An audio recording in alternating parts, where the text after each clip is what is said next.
The Woodsman and the Crane. A crane was standing in a stream, hoping to catch some fish.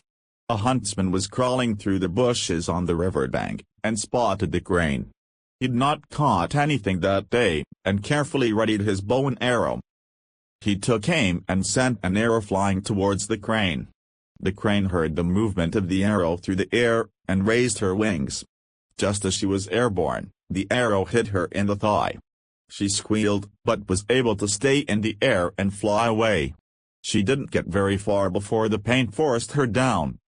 She landed awkwardly in a clearing in the woods.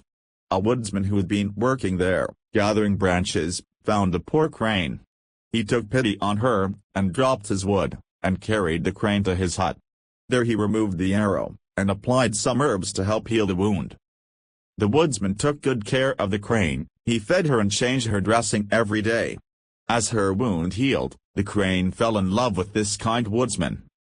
Unbeknown to the woodsman, the crane happened to possess magic powers, and she was able to turn herself into a young woman. When the woodsman came home from his work that evening, he found a woman there, who had prepared a meal for him. The next day she went into the village and procured a weaving loom that she placed in one of the rooms.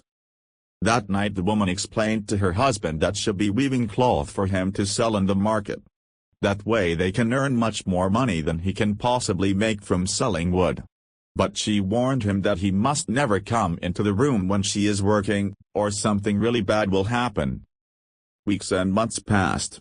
Every day the man went to the market to sell the cloth, and every evening when he arrived back home, there was a large quantity of newly woven cloth. They were now very well off, and they had a very good life.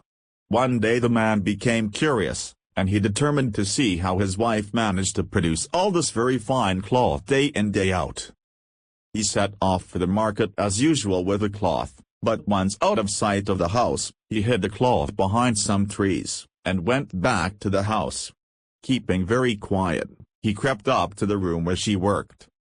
He could hear her working inside. He slowly opened the door, and peeked inside.